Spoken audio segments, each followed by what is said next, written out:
اهلا بيكم. يوم الاربعاء اول امبارح اخدت قرار اروح اجدد جواز السفر.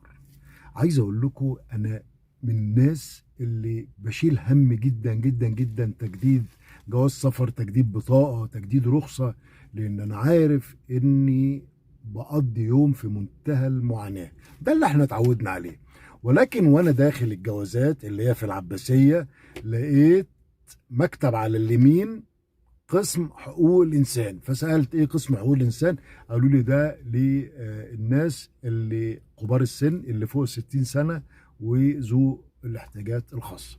قلت هايل. ففي الحقيقه رحت مجرى نفسي، انتوا عارفين انا عندي 61 سنه. فدخلت لقيت انسه ضابط ملازم اول قاعده في المكتب، هي كانت قاعده لوحدها. دخلت سلام عليكم. وعليكم السلام، من فضلك عايز اعمل جواز. قالت لي الجواز اطلع فوق، مش فاكر قالت لي شباك كام فوق. فقلت لها طيب انا قالوا لي او عرفت ان هنا لكبار السن وانا 61 سنه. فقالت لي اتفضل يا استاذ اطلع فوق. زي ما قلت لكم هي ملازم اول، لسه متخرجه، ممكن السنه اللي فاتت ولا اللي قبلها ما اعرفش، يعني لا تتجاوز عمرها العشرينات. قلت لها يا استاذه، يعني يا فندم بعد اذنك حضرتك، انا واحد مش واخده بالك انا 61 سنه. قالت لي ايوه، انا هنا الناس اللي عندها ظروف خاصه. قلت لها بس هم ما قالوش كده، قالوا ان اللي معدي 61 سنه ده كده كبار السن. هو كده اطلع فوق. فاكتشفت ان المكتب من جوه في حد قاعد جوه، تقريبا ممكن يكون رئيس القسم، بس هو حد بصراحه مهذب جدا. نادى عليا قال لي اتفضل تعالى لي يا اللي عايز تجدد الجواز. قلت له حاضر. دخلت سلام عليكم. قال لي مشكلتك ايه؟ قلت له مشكلتي ان انا 61 سنه وانا مش هستحمل ان انا اقف في طوابير. نسيت اقول لكم ان انا قلت للبنت على فكره يعني انا راجل مريض، يعني صرف نظر ان انا جاي على رجلي، بس انا يعني انا مريض سكر ومركب دعامات وقلت لها كده. قالت لا لا لا لا انت كويس.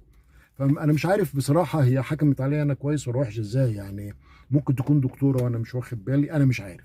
المهم مش هطول عليكم. الراجل اللي جوه ما اعرفش رتبته ايه بصراحه، لان هو كان لابس ملكي، بس كان مهذب جدا جدا جدا جدا. قال لي انت من حقك ان انت تعمل الجواز عندنا هنا، فمن فضلك اقعد بره شويه وانا هبعت لك عسكري يطلع معاك. قلت له متشكر جدا. وخد البطاقه وخد الجواز، ومفيش حوالي يمكن 5 دقايق جالي عسكري. قال لي استاذ اشرف. قلت له. قال لي اتفضل معايا. طلعني سلمني فوق للدور الثاني لمقدم كان قاعد. فانا سامع المقدم بيقول له انت تتنك مع الاستاذ لغايه لما يستلم جوازه، ما تسيبوش. الحاجه الغريبه جدا ان العسكري سابني ومشي. فبصراحه انا ما رضيتش ارجع للضابط. خدت الورق وقال لي روح ادفع. وابتديت بقى اتنقل من الشباك لشباك، يعني تقريبا يمكن 3 شبابيك او 4 شبابيك انا مش فاكر، من شباك لشباك. شباك رحت دفعت، وشباك مش عارف راجع الورق. وبعدين بقى هنا كانت المفاجاه. وانا بسلم الورق كان معايا صور انا متصورها، فالموظفه صممت اغير الصور. قلت لها مش عايز اغيرها، الصور دي عجباني. قالت لو سمحت الصور دي اكسباير. فقلت لها اكسباير ايه؟ انا ما اعرفش عن موضوع الصور. قالت لا انا باخد الصور لا تتعدى 3 شهور. فبصراحه انا مش هخبي عليكم، انا دخلت اتصورت لقيت في مكتب كده بيصور 4 صور ب 120 جنيه، دفعتهم واتصورت. وبعد كده لما انا مسكت الصور لقيتها 2013. انا اتكسفت. فرحت قلت لها انا اسف حقك عليا انت صح.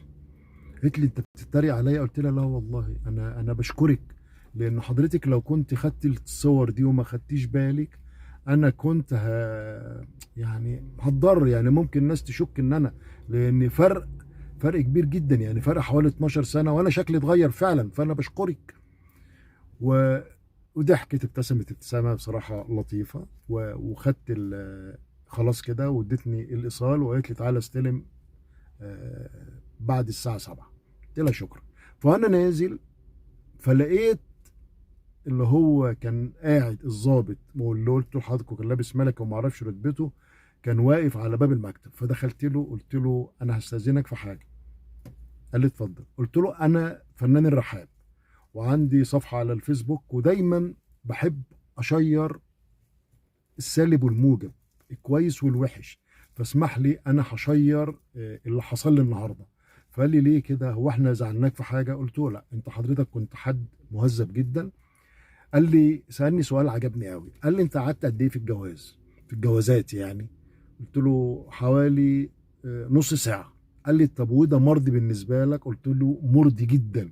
قلت له على فكره العسكري سابني، يعني انا ما مشيتش معاكوا يعني حسب يعني، ما تميزتش او ما خدتش الميزه بتاعتي، اللي هو انا راجل فوق ال 60 سنه فالمفروض يكون لي مكان مخصص. ما خدتش الميزه دي، انا اتعاملت زي الشباب الصغير. ورغم ذلك انا خدت سن، اخدت حوالي نص ساعه.